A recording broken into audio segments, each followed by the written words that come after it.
Hindi with Holi spirit में एक बार फिर से आपका स्वागत है। तो इससे पहले व्याकरण के तीसरे अंग वाक्य विचार का अध्ययन कर रहे थे हम लोग, और उसमें हमने देखा था कि वाक्य क्या है, उसकी परिभाषा क्या है, उसके कुछ उदाहरण देखे थे और वाक्यों के वर्गीकरण के आधारों को जाना था। और हमने चर्चा की थी कि वाक्यों का वर्गीकरण करने के 3 आधार होते हैं: अर्थ के आधार पर, प्रयोग के आधार पर और क्रिया के आधार पर। तो हमने इससे पहले की कक्षा में जाना था कि अर्थ के आधार पर वाक्य के 8 भेद होते हैं। उन 8 भेदों की हमने परिभाषा जानी थी, उनके उदाहरण जाने थे। और अब दूसरा तरीका जो है वाक्य का वर्गीकरण करने का, तो वाक्य के वर्गीकरण के दूसरे पक्ष को हम आज देखेंगे। मैंने बताया था उस दिन आपको कि अर्थ के आधार पर, प्रयोग के आधार पर और क्रिया के आधार पर, इन 3 आधारों पर वाक्यों का वर्गीकरण किया जाता है। तो आज हमारा दूसरा रूप है इसका, प्रयोग के आधार पर।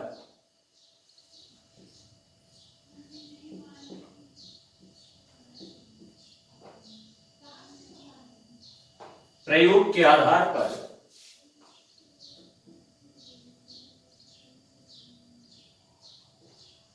वाक्य के भेद।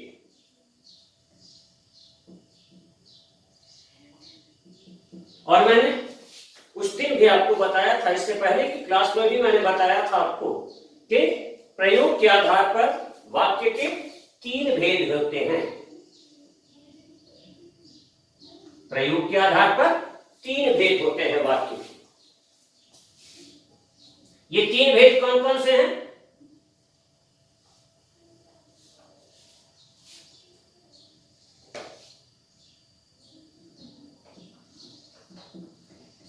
पहला भेद है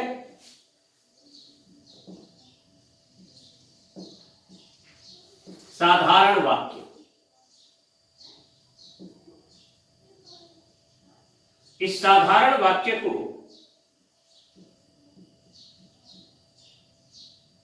सरल वाक्य भी कहते हैं, जिसे आप अंग्रेजी में सिंपल सेंटेंस बोलते हैं। दूसरा है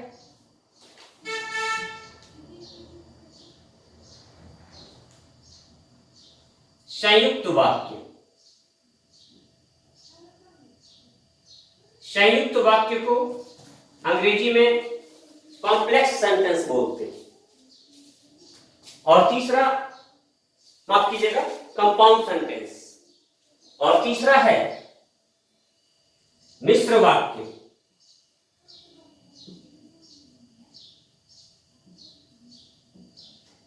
इसे मिश्रित वाक्य भी कहा जाता है। अगर कहीं साधारण वाक्य के बदले सरल वाक्य या मिश्र वाक्य के बदले मिश्रित वाक्य लिखा आ जाए तो किसी भ्रम में पड़ने की आवश्यकता नहीं है। साधारण वाक्य और सरल वाक्य एक ही चीज है और मिश्र वाक्य और मिश्रित वाक्य एक ही चीज है। तो 3 भेद होते हैं प्रयोग के आधार पर वाक्य के। अब हम इन 3 भेदों में से पहले भेद साधारण वाक्य यानी सरल वाक्य की चर्चा करें। हम सबसे पहले जाने सरल वाक्य क्या है, साधारण वाक्य क्या है।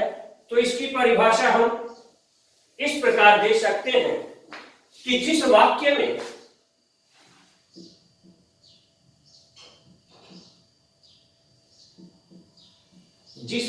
में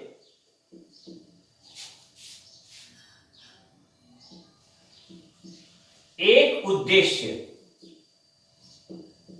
जिस वाक्य में एक उद्देश्य और एक ही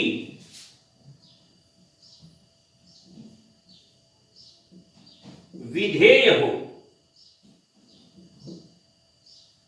उसे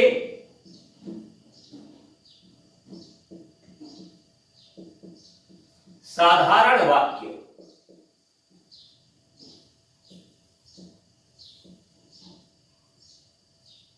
उसे साधारण वाक्य कहते हैं। यहां पर दो बातें हैं, उद्देश्य और विधेय। अब आप कहेंगे ये उद्देश्य और विधेय क्या वाला है? सामान्यतया उद्देश्य का एक अर्थ होता है लक्ष्य, पर यहां उद्देश्य का अर्थ कुछ और है हालांकि लक्ष्य के अर्थ में ही, पर यहां उद्देश्य से मतलब है कर्ता और विधेय से मतलब है कर्ता के द्वारा किया जाने वाला कार्य। किसी भी वाक्य में एक कर्ता होता है, एक क्रिया होती है, किसी में बीच में कर्म भी होता है, कर्ता क्रिया, कर्ता कर्म और क्रिया ये होता है। तो यहां हम इन दोनों की परिभाषा अलग से देख लें। सबसे पहले हमने देख लिया जिस वाक्य में एक उद्देश्य और एक विधेय होता है उसे हम क्या कहते हैं? साधारण वाक्य कहते हैं। अब इसमें देखिए उद्देश्य क्या है।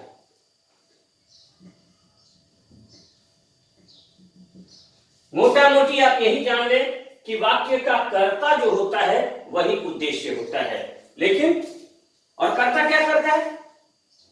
कर्ता यानी करने वाला, है ना? तो कर्ता क्या करेगा? करने वाला क्या करेगा? कार्य करेगा, क्रिया करेगा। तो जो किसी विधान का यानी क्रिया का करने वाला होता है उसे हम कर्ता या उद्देश्य कहते हैं।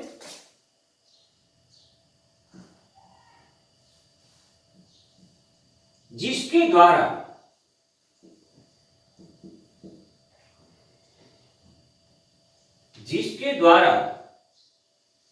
कोई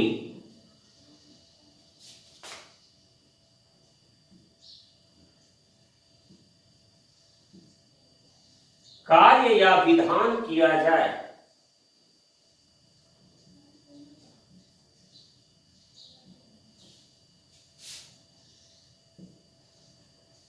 उसे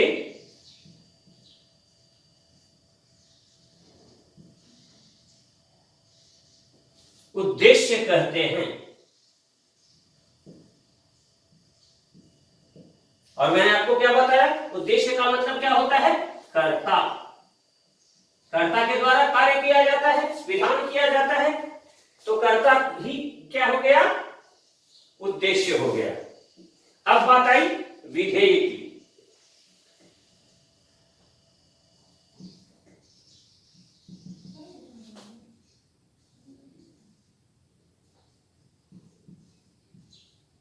उद्देश्य द्वारा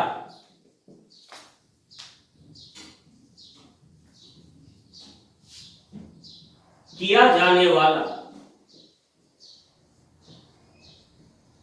कार्य या विधान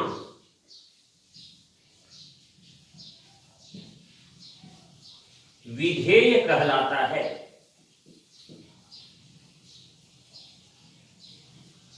कर्ता जो कार्य करता है, जो विधान करता है, उसी को हम क्या कहते हैं? विधेय कहते हैं। और जिसके द्वारा विधान या कार्य किया जाता है उसको हम क्या कहते हैं? उद्देश्य कहते हैं। अब जैसे एक उदाहरण देखें हम,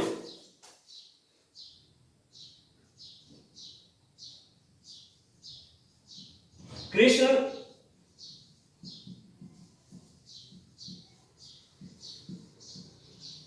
बांसुरी बजाते थे। तो यहां कर्ता कौन है? कृष्ण है। कृष्ण क्या है? कर्ता।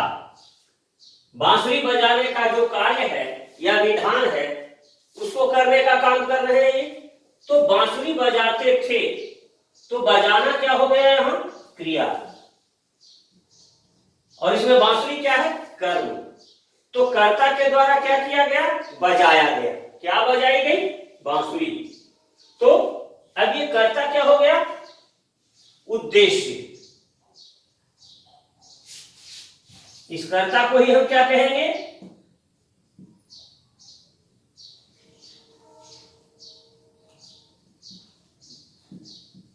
उद्देश्य कहेंगे। और कर्ता के द्वारा जो क्रिया की गई, पूरा ये कर्म वगैरह सब इसी में आ जाएंगे। तो ये क्या हो गया, विधेय। तो अब आप समझ गए कि कृष्ण यहां पर उद्देश्य है और बांसुरी बजाने का कार्य जो इन्होंने किया, ये पूरा बांसुरी बजाते थे, ये क्या आ गया इसमें, विधेय हो गया। बांसुरी बजाने का विधान या कार्य किसने किया, कृष्ण ने, है ना। और कृष्ण के द्वारा क्या विधान किया गया, बांसुरी बजाई गई। तो जो विधान किया गया वो विधेय और जिसने विधान किया वो उद्देश्य। ठीक है। अब हम देखें कि ये तो परिभाषा हो गई साधारण वाक्य की। हमने सबसे पहले जान लिया साधारण वाक्य क्या है, उसके बाद हमने जाना साधारण वाक्य में उद्देश्य और विधेय दो तत्व जो आए, इन दोनों तत्वों के बारे में हमने जाना और उसका एक उदाहरण देखा। अब हम देखते हैं, अब ये जरूरी नहीं है कि जैसे मैंने एक छोटा सा वाक्य यहां लिया है, कृष्ण बांसुरी बजाते थे, इससे भी छोटा वाक्य हो सकता है या बड़े से बड़ा वाक्य भी हो सकता है। बस शर्त यह है कि उस वाक्य में एक ही उद्देश्य और एक ही विधेय होगा, यानी एक ही कर्ता के द्वारा एक ही प्रकार का कार्य किया जाएगा, तो वहां पर साधारण वाक्य होगा। हम कौन सा प्रकरण पढ़ रहे हैं, साधारण वाक्य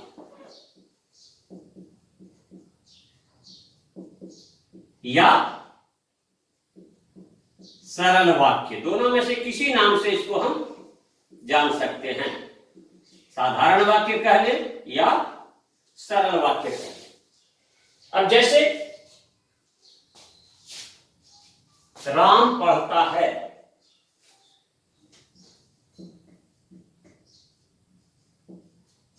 जो हमने इससे पहले उदाहरण लिया था उससे भी छोटा है ये। यहां पर राम क्या है, उद्देश्य, और उसके बाद का जो अंग हो गया वो क्या हो गया, विधेय। अब किसी भी साधारण वाक्य में या सरल वाक्य में ये दो ही चीजें होती हैं, चाहे वाक्य छोटा हो चाहे बड़ा हो। हम देख ले कुछ उदाहरण।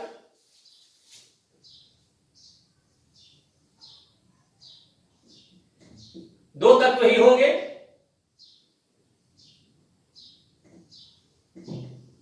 उद्देश्य और विधेय। अब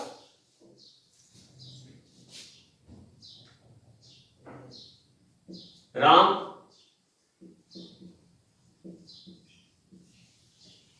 साइकिल से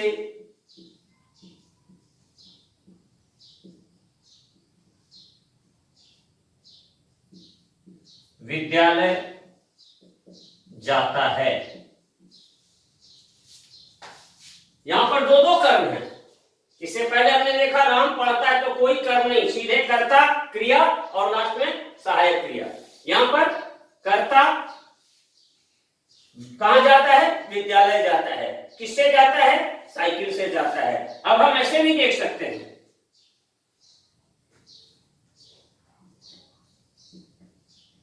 श्याम का भाई राम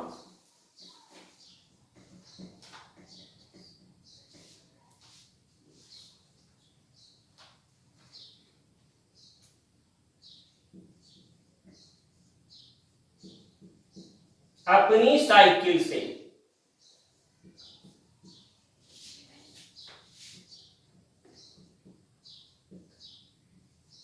शहर के विद्यालय जाता है।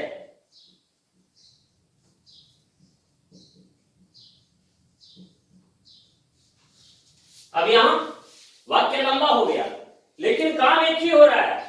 कर विधेय कौन है, कर्ता कौन है, राम। ये तो उस कर्ता का विस्तार है, राम का विस्तृत परिचय है। कौन सा राम? श्याम का भाई राम, अपनी साइकिल से। यहां हमने देखा था साइकिल से विद्यालय जाता है, यहां किसकी साइकिल से? खुद की साइकिल है या किसी की मांगी हुई है तो नहीं, अपनी साइकिल से। कौन से विद्यालय जाता है? तो शहर के विद्यालय जाता है। काम एक ही हो रहा है विद्यालय जाने का, जा कौन रहा है? राम। तो इन सारी स्थितियों में क्या है? उद्देश्य एक है और विधेय भी एक है, इसलिए यहां पर साधारण वाक्य होगा। इस साधारण वाक्य में सामान्यतया जब हम इसका विश्लेषण करते हैं तो सीधा उद्देश्य और विधेय लिख देते हैं। उद्देश्य में कर्ता आ जाता और विधेय में कर्ता के द्वारा किया जाने वाला, उद्देश्य के द्वारा किया जाने वाला विधान आ जाता है। लेकिन इसका हम विस्तृत तरीके से भी अगर विश्लेषण करें तो भी ये दो बातें ही आएंगी, उद्देश्य और विधेय।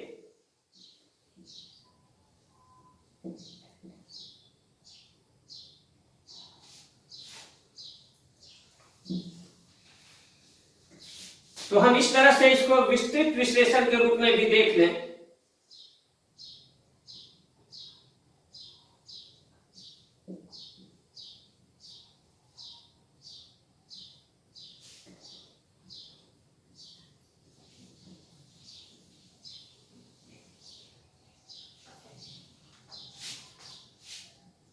मुख्य रूप से साधारण वाक्य में ये दो ही तत्व होंगे, उद्देश्य और विधेय। अब इसमें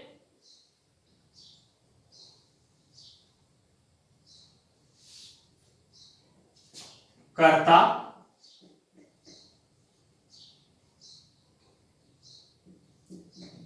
कर्ता का विस्तार, कर्ता और कर्ता का विस्तार, ये दो चीजें आ गई उद्देश्य में।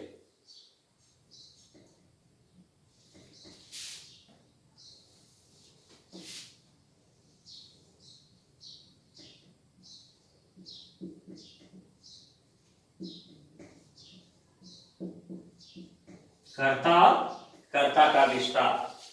इधर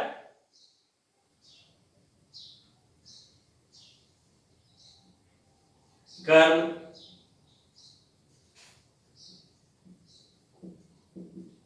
कर्म का विस्तार,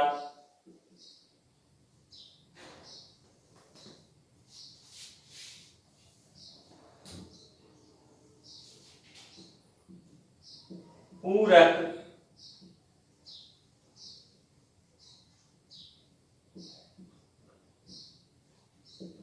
पूरक का विस्तार,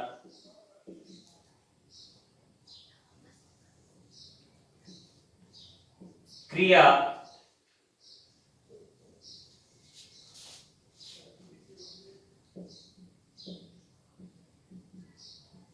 क्रिया का विस्तार और आवश्यकता पड़ने पर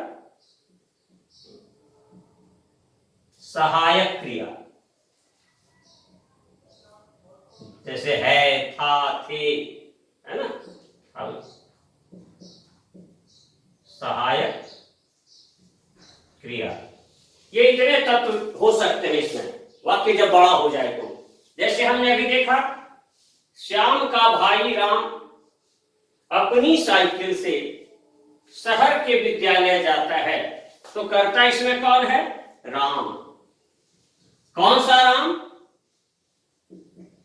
श्याम का भाई। अब वो कहां जाता है? विद्यालय जाने का काम कर रहा है, तो विद्यालय, कर्म हो गया विद्यालय, और कर्म का विस्तार क्या है? कौन से विद्यालय जाता है? तो शहर के। अब आप कहेंगे पूरक क्या है? जहां एक से अधिक कर्म आ जाए। आपने पढ़ा होगा सकर्मक क्रिया के बारे में कि क्रिया एक कर्मक भी होती है और विकर्मक भी होती है। तो जहां एक से अधिक क्रिया हो जाती है तो साधारण वाक्य में मुख्य कर्म जो होता है वो तो कर्म आ जाता है, और उसका जो सहायक कर्म होता है उसको पूरक कहा जाता है। तो किस चीज से जाता है?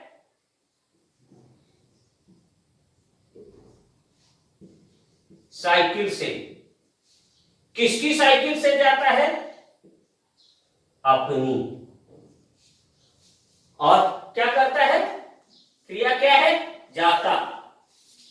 अगर हमने ये लिखा होता पढ़ने के लिए,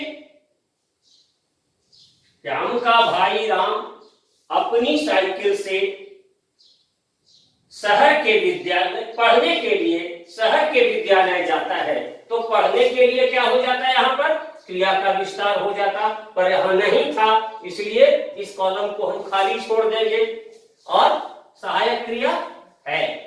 तो इस तरह से वाक्य का विश्लेषण हम इस तरह से भी कर सकते हैं, लेकिन यहां पर दो ही बातें आई हैं, एक उद्देश्य है और एक यहां से लेके यहां तक का भाग जो है वो विधेय है। तो इस तरह से हमने देखा कि वह वाक्य जिसमें एक उद्देश्य और एक ही विधेय होगा उसको हम क्या कहेंगे? साधारण वाक्य कहेंगे। अब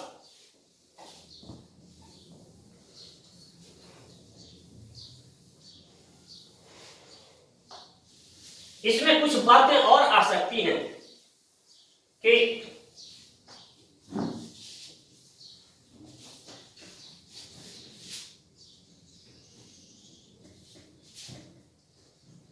मान लीजिए वाक्य आ जाता है राम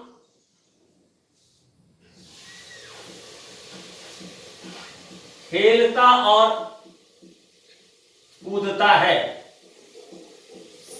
या राम खेलता कूदता है। तो यहां भी एक ही बात हो, एक ही उद्देश्य है राम, और इसके द्वारा क्रिया का बहुउद्देश्य, यहां पर बहुवचनात्मक विधेय है। तो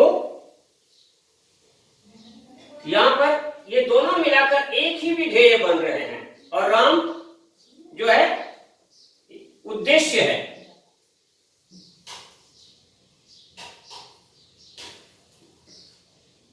इस परिस्थिति में भी कुछ लोग इसको संयुक्त वाक्य मान लेते हैं क्योंकि संयोजक से जुड़ा हुआ है, लेकिन नहीं, ये क्रिया का बहुवचनात्मक रूप है। इसलिए यहां पर अगर हम यहां से और हटा दें तो खेलता कूदता है, तो ये क्रिया का बहुवचनात्मक रूप है। इसलिए इस परिस्थिति में भी एक उद्देश्य और एक विधेय होगा। तो यहां पर भी साधारण वाक्य है। अब हम प्रयोग के आधार पर वाक्य का दूसरा भेद देखते हैं।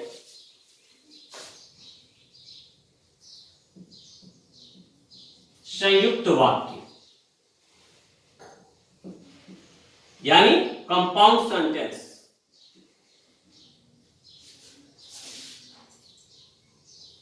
इसको हम इस रूप में देखें संयुक्त, जैसे हम संयुक्त व्यंजन, मैंने आपको बताया था संयुक्त व्यंजन, जैसे छ, तो छ क्या हुआ? दो व्यंजनों के योग से बना, क और श। तो वैसे ही संयुक्त वाक्य से मतलब क्या है? एक से अधिक वाक्यों को मिला करके संयुक्त वाक्य बना, जोड़ा गया वाक्यों को, पर एक से अधिक उपवाक्य मिश्र वाक्य में भी होते हैं। तो अब समस्या यह है कि हम कैसे पहचानेंगे कि मिश्र वाक्य कौन सा है और संयुक्त वाक्य कौन सा है? तो इसका बड़ा सरल सा तरीका है, इसकी परिभाषा में सब स्पष्ट हो जाएगा।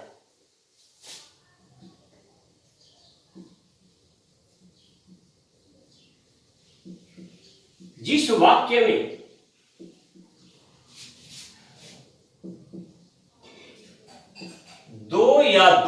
अधिक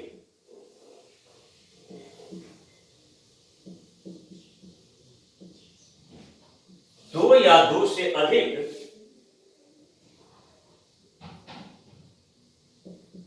उपवाक्य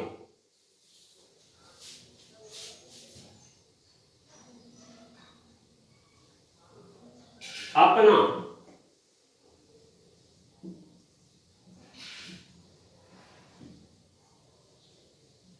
स्वतंत्र अस्तित्व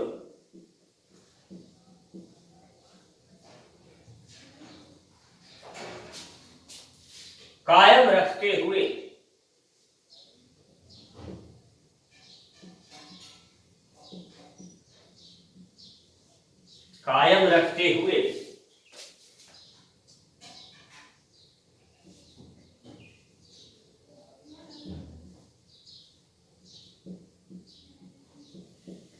किसी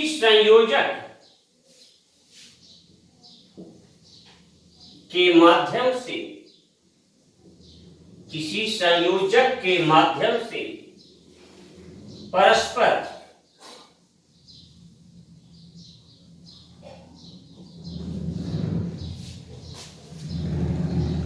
जुड़े हुए हों,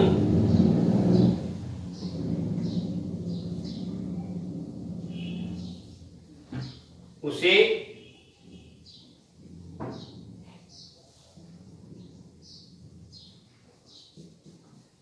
संयुक्त वाक्य कहते हैं।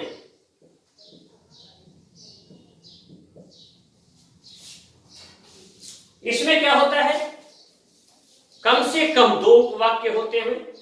उपवाक्य से मतलब, और कैसे उपवाक्य होते हैं, जिनका अपना स्वतंत्र अस्तित्व होता है। वे अपना स्वतंत्र अस्तित्व, यानी वाक्यों को अलग अलग टुकड़े में बांट दिया गया तो भी वो वाक्य है, और जोड़ दिया गया तो भी वो वाक्य है। जैसे आपके घर में पानी का कनेक्शन हुआ होगा, आपके यहां पीएचईडी का वाटर सप्लाई का कनेक्शन हुआ होगा, तो मेन पाइप से आपके मीटर तक आ गया। उसके बाद आपके घर में ग्राउंड फ्लोर पर, फर्स्ट फ्लोर पर, सेकंड फ्लोर पर, ऊपर टंकी पर, जहां कहीं भी नल की जरूरत पड़ी वहां पर नल लगाया आपने। किसके माध्यम से वो पानी आया? पाइप के माध्यम से। अब मान लीजिए एक पाइप यहां से चला, अब आगे वो पाइप वहां पर पूरा हो गया, इसके आगे दूसरा पाइप जोड़े हम, फिर तीसरा पाइप, चौथा पाइप, पांचवा पाइप, आगे हम बैंड लगा करके फिर छठा पाइप, फिर यूं बैंड लगा करके सातवां पाइप। इस तरह से हमने जोड़ा किसके माध्यम से? सॉकेट के माध्यम से। पाइप को हमने किससे जोड़ा? सॉकेट से जोड़ा, बैंड से जोड़ा, एल्बो से जोड़ा। तो अब ये एक पाइप का टुकड़ा हो या यहां से लेके यहां तक ये सारे पाइप जुड़े हुए हो, चाहे अलग अलग पाइप हो या जुड़े हुए हो, ये क्या कहलाएंगे? पाइप कहलाएंगे। हमने वापस इनको खोल दिया, अलग अलग कर दिया, फिर भी ये पाइप के पाइप ही रहेंगे। जुड़े तो भी पाइप हैं और अलग अलग हुए तो भी पाइप हैं। बिल्कुल वैसे ही संयुक्त वाक्य में जो खास बातें होती है, परिभाषा आपने देख ली कि जिस वाक्य में दो या दो से अधिक उपवाक्य अपना स्वतंत्र अस्तित्व कायम रखते हुए किसी संयोजक के माध्यम से परस्पर जुड़े हुए हों, उसे क्या कहते हैं? संयुक्त वाक्य कहते हैं। तो इसमें सबसे पहली बात क्या होगी? स्वतंत्र उपवाक्य कौन सा होगा? यानी जो पूरी तरह से एक वाक्य होगा, अर्थात वो कैसा वाक्य होगा? साधारण वाक्य होगा। और साधारण वाक्य में कौन सी दो चीजें होनी चाहिए? उद्देश्य और विधेय। ये दोनों जब होंगे तभी वो साधारण वाक्य होगा। और क्या होगा? दूसरी बात,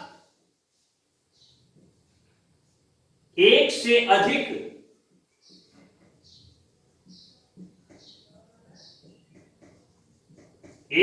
अधिक साधारण वाक्य होगा। एक वाक्य में तो वो साधारण वाक्य रह जाएगा, और एक से अधिक वाक्य होगा, 2 हो जाए, 3 हो जाए, 4, 5, 6, 7, जहां तक नंबर जाए, पावटा से लेके जालोरी गेट चला जाए या पावटा से मंडोर तक चला जाए, बस शर्त यह है कि वो जो वाक्य सामने आया है वह भाव को स्पष्ट करने में समर्थ हुआ हो। तो चाहे छोटा हो चाहे बड़ा हो, वो वाक्य कहलाएगा। तो एक से अधिक साधारण वाक्य यानी उपवाक्य का होना जरूरी है। और तीसरी बात, प्रत्येक वाक्य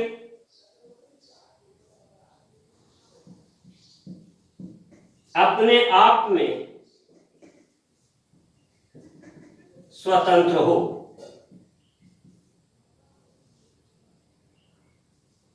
जितने भी वाक्य हो वो अपने आप में स्वतंत्र हो। तो ये 3 बातें मुख्य रूप से हैं। और चौथी बात,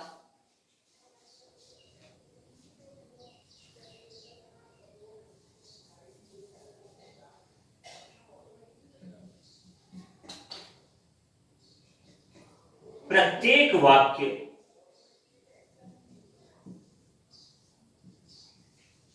किसी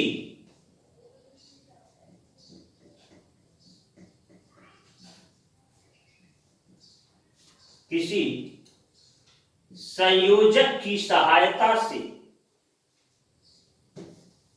प्रत्येक वाक्य किसी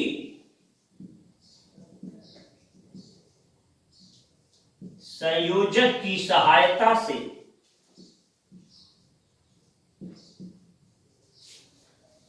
आपस में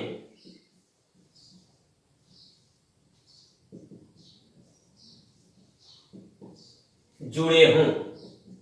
तो ये इतनी चीजें इसमें होनी चाहिए। पहली बात क्या कि जितने भी उपवाक्य होंगे वो क्या होंगे? साधारण वाक्य होंगे। दूसरी शर्त क्या है इसकी? एक से अधिक साधारण वाक्य होगा। तीसरी शर्त है कि प्रत्येक वाक्य यानी जो उपवाक्य होगा इसका वो अपने आप में स्वतंत्र होगा, कि कोई किसी पर आश्रित नहीं होगा। और चौथी बात, प्रत्येक वाक्य किसी संयोजक की सहायता से आपस में जुड़े हों। ये संयोजक क्या होंगे?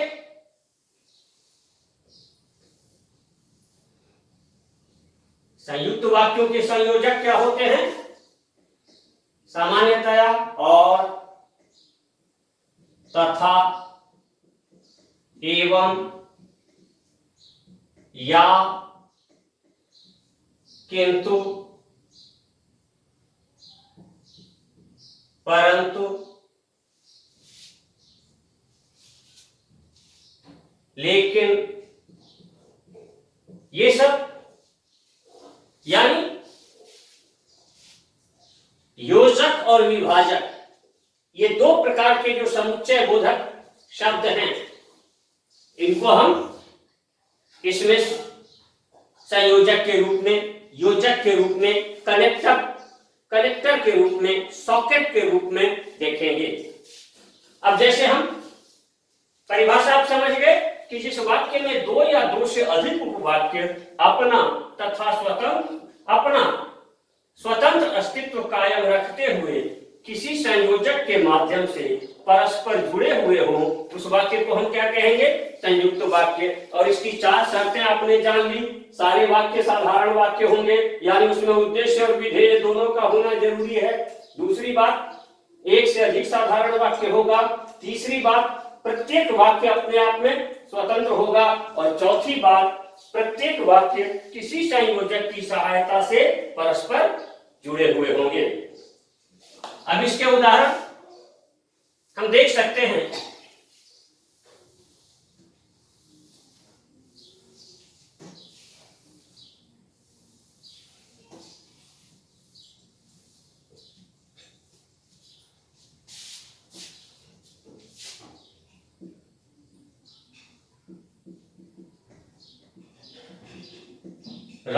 राम सांवले थे किंतु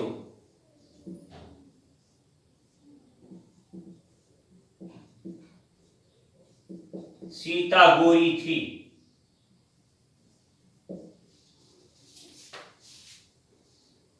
अब यहां राम सांवले थे, यहां पर देखिए राम उद्देश्य है और ये होना क्रिया है, तो ये विधेय, यहां उद्देश्य, यहां विधेय, यहां सीता उद्देश्य और गोरी थी विधेय।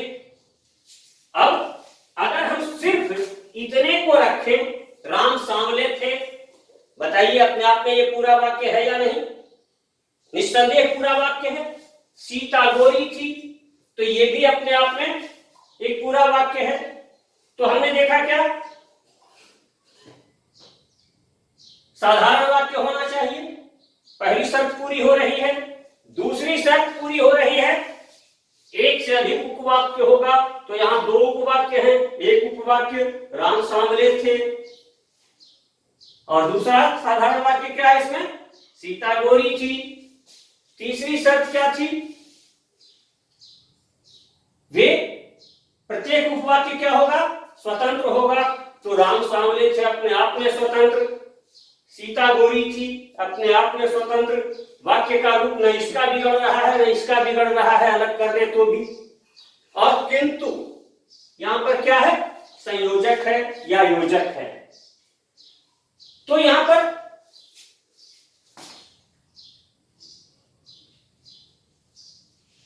राम बैठे थे और लक्ष्मण खड़े थे। अब यहां राम उद्देश्य है, बैठे थे विधेय हो गया, एक साधारण वाक्य पूरा। लक्ष्मण उद्देश्य और खड़े थे विधेय, तो यहां उद्देश्य और यहां विधेय, यहां उद्देश्य और यहां विधेय, ये दोनों साधारण वाक्य मिले किससे, और संयोजक से। तो ये अपने राम बैठे थे अपने आप में संयुक्त वाक्य, साधारण वाक्य, स्वतंत्र वाक्य, और लक्ष्मण खड़े थे अपने आप में एक साधारण स्वतंत्र वाक्य है, और इसको जोड़ने का काम कर रहा है। और अब इसको हम लंबे वाक्य के रूप में भी देख सकते हैं, जैसे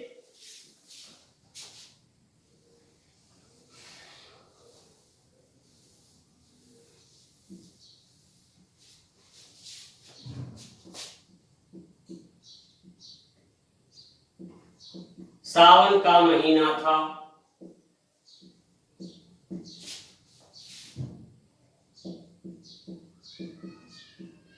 आकाश में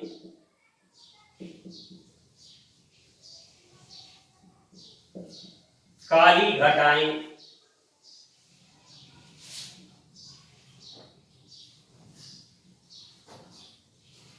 छाई हुई थी।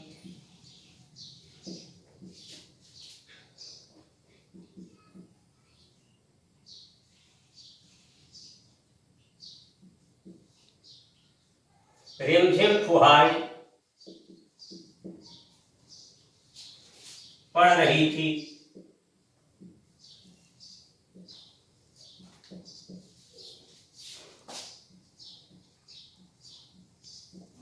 वन मयूर नाच रहे थे।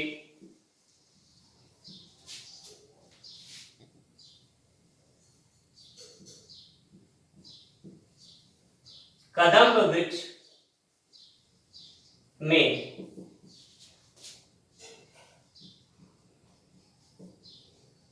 झूला लगा था।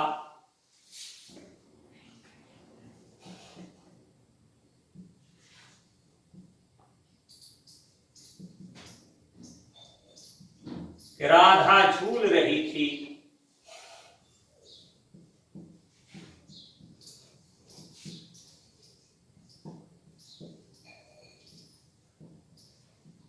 कृष्ण झूला रहे थे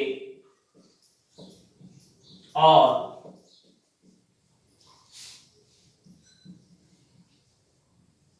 सखियां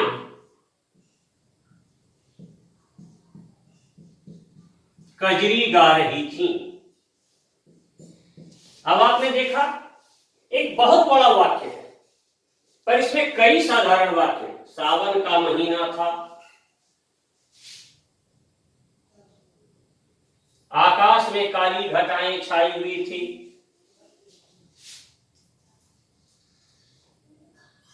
रिमझिम फुहारें पड़ रही थी, वन मयूर नाच रहे थे, कदम वृक्ष में झूला लगा था, राधा झूल रही थी, कृष्ण झूला रहे थे और सखियां कजरी गा रही थी। ये सारे उपवाक्य साधारण वाक्य हैं और अपने आप में स्वतंत्र हैं, इसलिए और जितने कॉमा यानी अल्प विराम हैं ये सब और के बदले आ रहे हैं, तो और संयोजक से जुड़े हुए हैं, तो इस आधार पर यहां संयुक्त वाक्य होगा। तो कुल मिलाकर संयुक्त वाक्य में हमें क्या देखना है कि प्रत्येक उपवाक्य अपने आप में स्वतंत्र हो, वो साधारण वाक्य हो और किसी संयोजक से जुड़ा हो, तो ऐसे वाक्य को हम क्या कहेंगे? संयुक्त वाक्य कहेंगे। अब तीसरा रूप है मिश्र वाक्य या मिश्रित वाक्य। तीसरा भेद है इसका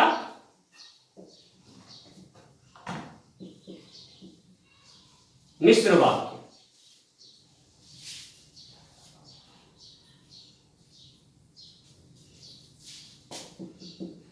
मिश्र वाक्य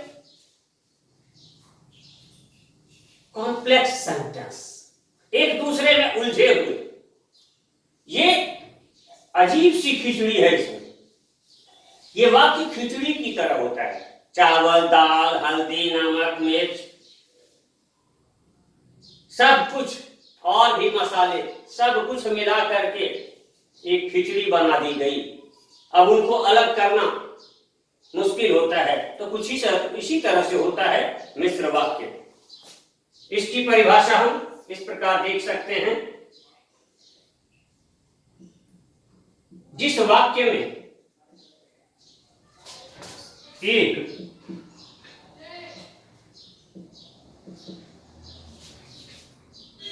प्रधान उपवाक्य हो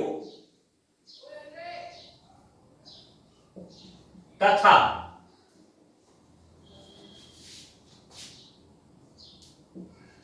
एक या एक से अधिक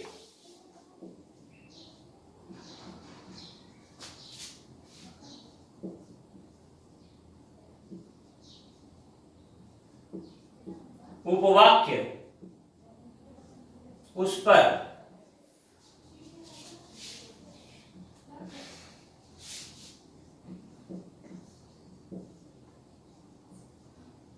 आश्रित हो तो उसे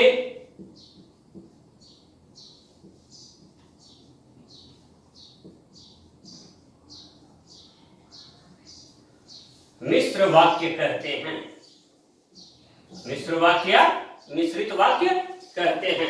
अब संयुक्त वाक्य और मिश्र वाक्य में क्या अंतर है कि संयुक्त वाक्य में भी एक से अधिक उपवाक्य होता है और मिश्र वाक्य में भी एक से अधिक वाक्य होता है, लेकिन संयुक्त वाक्य का हर उपवाक्य अपने आप में स्वतंत्र होता है। और स्वतंत्र वाक्य कौन सा होगा?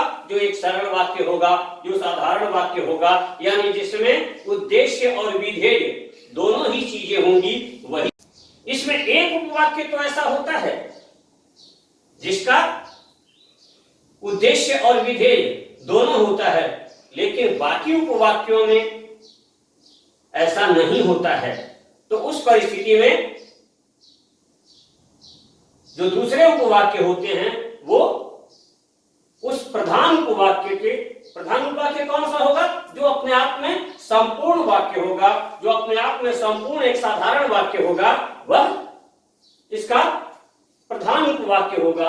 और दूसरे उपवाक्य जो कि बिना उसके अर्थ स्पष्टीकरण में असमर्थ होंगे, उन उपवाक्यों को हम आश्रित उपवाक्य कहेंगे। तो इसमें मुख्य रूप से दो बातें हैं, प्रधान उपवाक्य और दूसरा आश्रित उपवाक्य। तो प्रधान उपवाक्य क्या है?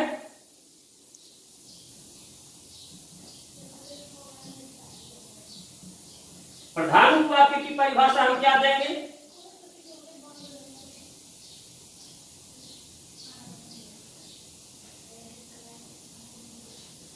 जिस उपवाक्य पर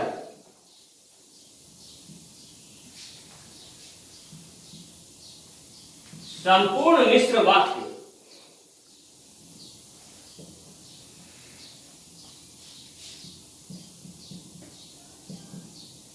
आधारित हो, उसे क्या कहेंगे? प्रधान उपवाक्य कहते हैं।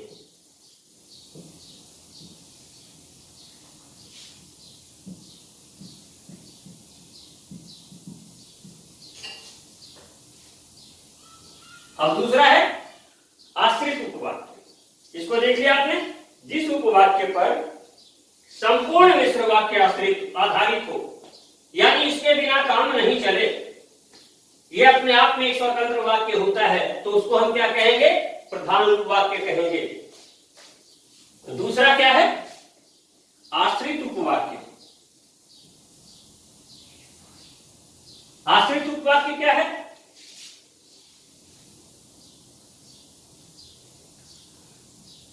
कि जो उपवाक्य या किसी मिश्र वाक्य का वह उपवाक्य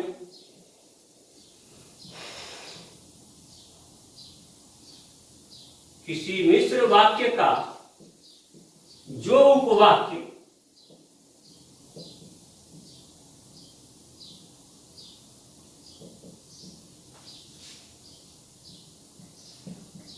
प्रधान उपवाक्य के बिना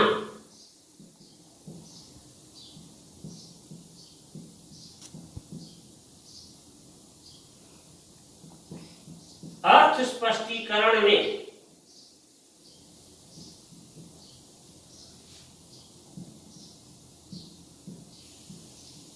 असमर्थ हो, उसे क्या कहेंगे? आश्रित उपवाक्य कहते हैं।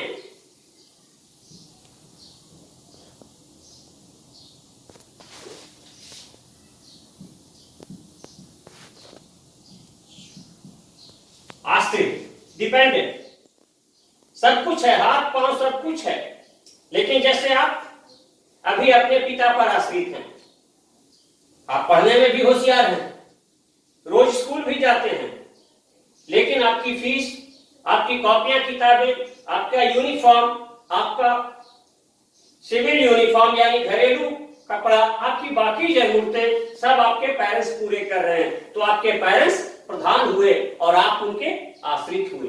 बिल्कुल वैसे ही इस वाक्य में एक उपवाक्य प्रधान होता है, और जैसे आप अपने पिताजी के 2, 3, 4 बच्चे हैं, या आपकी माताजी भी उन पर आश्रित हैं अगर, तो ये जितने भी हैं, उन पर जितने भी डिपेंडेंट हैं, जितने भी आश्रित हैं, वो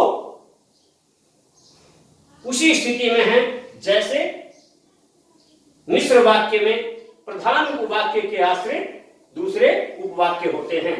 अब इसका एक उदाहरण हम देखें।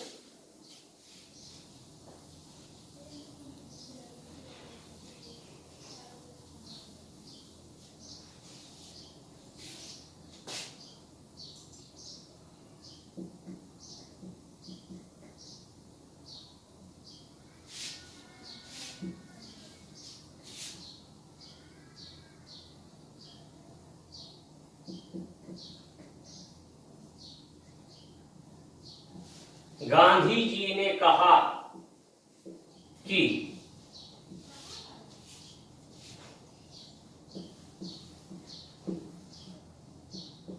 अहिंसा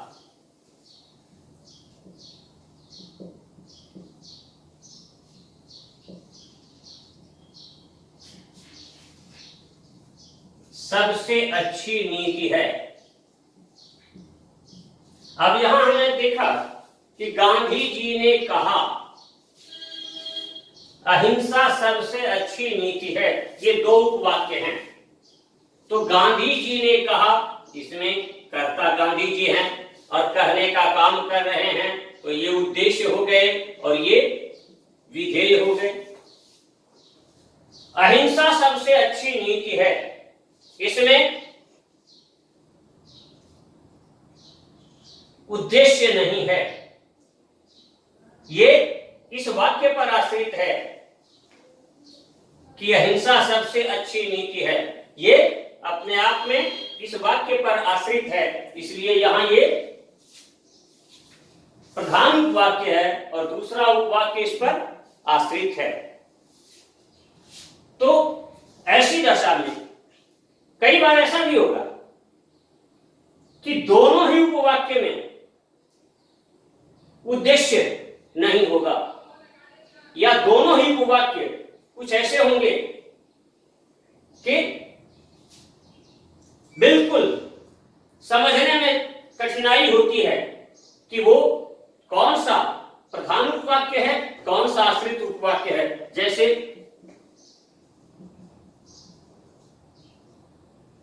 जो परिश्रम करेगा वह सफल होगा।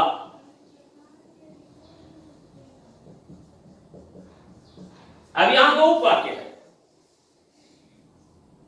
जो परिश्रम करेगा वह सफल होगा। ऐसी परिस्थिति में जब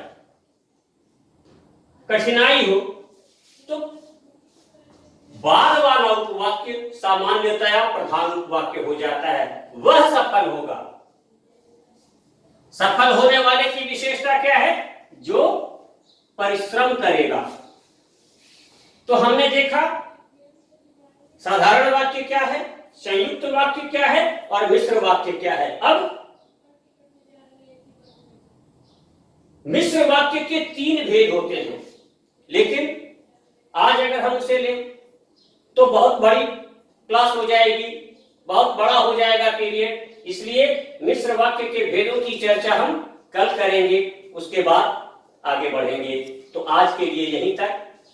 और एक बार फिर मैं आपसे बता दूं कि आप, जहां तक मुझे लग रहा है कि कुछ ही विद्यार्थी हैं जो हमारे द्वारा कराए गए कार्य को नोटबुक पर उतार करके हमें दिखा रहे हैं, तो आपकी ये शिथिलता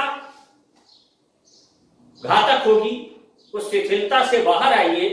जैसे आपके दूसरे विषय हैं तो उन्हीं विषयों के हिसाब से आप अपने प्रत्येक विषय को महत्व दें और उसके आधार पर रोज का काम करते चलें, ताकि आपको एक साथ बोझ नहीं मालूम पड़े।